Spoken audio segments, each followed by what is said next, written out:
I just finished playing that new Cats game, and while I'm not a cat person myself, I actually kind of like this game. Let's talk about it.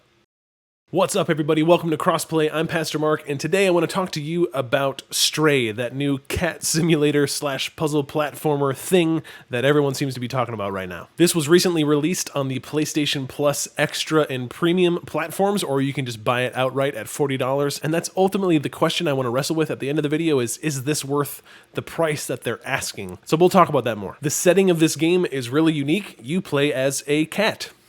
Just a cat, just a normal cat, set in a post-apocalyptic world inhabited by robots. And all of that, to me, was very interesting because I knew very little about this game going into it. Once I saw the first trailer, I was like, okay, I'm good. I don't need to watch any of the other stuff that's released, so I haven't really watched any of the launch trailers or anything like that. And so I don't want to spoil those elements for you either. I think it's beneficial to kind of go in knowing very little and let the game surprise you with where it goes. The gameplay throughout the game is pretty simple. You play, again, as a cat. You have a little meow button, and you can meow constantly, which I kind of enjoyed, because even through most of the cutscenes, you can just meow constantly, which is why I'm not a cat person, because that's what my cats always did growing up, is they just annoyed me by meowing all the time. But you have a dedicated meow button, and then you're able to kind of platform throughout the city and throughout the sewers, so you have cat platforming as part of your repertoire, and then the gameplay is basically solving puzzles, doing quests, meeting characters, trading with them, and kind of progressing through the city and through the story. There's also enemies for you to avoid and run away from in chase sequences, and then you eventually get the ability to fight them for like 10 minutes. That's a weird point of the game. Again, I don't want to spoil too much, but you do eventually get the ability to fight, and then it's pretty quickly just taken away from you. So it's kind of like this weird, like, I don't know. I guess that's an interesting choice. It just felt like a weird curveball that was immediately taken away from you, but whatever. But overall, the gameplay is very, very simple. And after playing it for about 20 minutes, I just found myself thinking, I will get bored of this game very quickly. But I found that as I completed one task, I just kind of kept going. I went on to the next task and the next task and the next quest and the next clue and the trading of items and back and forth and all that, and I just kind of got hooked into the game. I'm a huge sucker for trading quests, kind of like in the old school Zelda games where you get an item and you have to give it to someone and they give you another thing, and you know that this thing goes to this person and they'll give you this thing, and you just kind of have this chain of trades that go on, and that happens pretty early in the game, and I don't know, I'm a huge sucker for gameplay like that. And it helps that the characters are really charming, the writing is really good for all the dialogue and the character interactions you have. Some of the moments are really genuinely funny in the game. It gives a lot of heart into it, and I love when stories are able to emotionally build a connection between you and like a robot or a cat. I didn't anticipate having an emotional connection to a cat. But let's talk about the visuals in the game, because the visuals feel like this is a budget title. It feels definitely not like a AAA game, which is fine. It's not that everything has to look like totally photoreal 8K 60 frames a second or anything like that.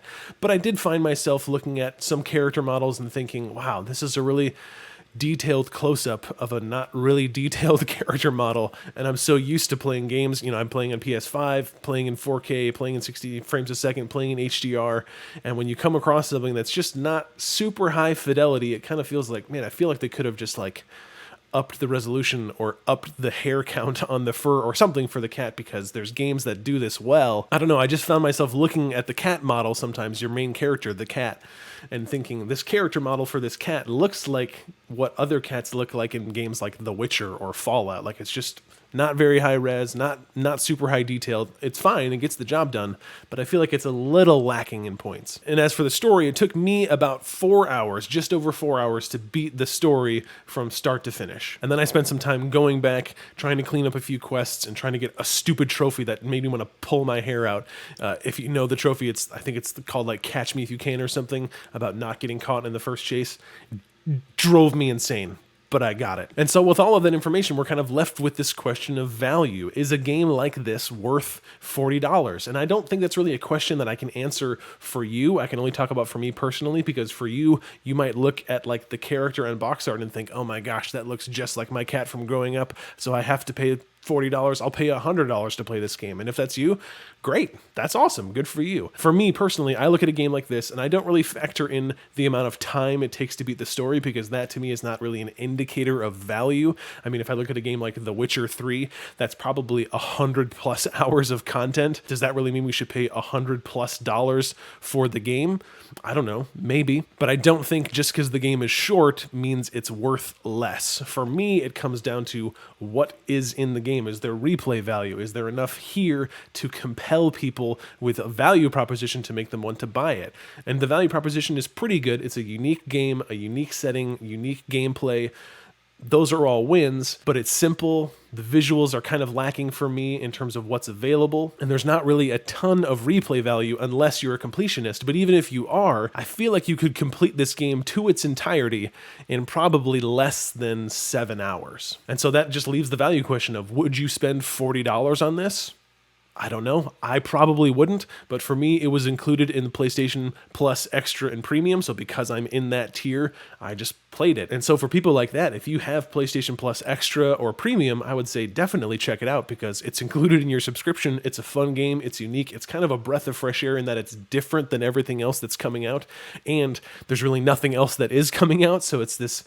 I don't know. It's just, it feels really nice to play something like this that's different. It doesn't require a lot of your time. You can beat it in 1 or 2 sittings. For me, that was worth doing, but probably not for $40. I think this would sit perfectly if it was maybe $10 less. If this was like $25 or $30, I would say absolutely pick it up. It's a blast. It's worth your time. You'll beat it in a weekend. At $40, maybe wait till it's discounted, or like I said, if you already have PlayStation Plus Extra and Premium, just get it there. But at this point, I want to know your thoughts. Have you played Stray, and if so, what did you think of it? Did you enjoy all of the little cat idiosyncrasies and find yourself laughing at some of the quirks that they were able to throw in? Did you enjoy the story? Did you enjoy the characters? Did you think it was lacking? Did you think it was too simple? I'm really curious to know what you think of it. And as always, I want you to know that I'm praying for you. I've prayed for you as I've made this video, and if you have a specific prayer request, you can message me on Twitter or you can comment in this video, and I will pray for you specifically. So thanks for tuning in. Remember that God loves you. I'm praying for you, and I'll see you in the next video.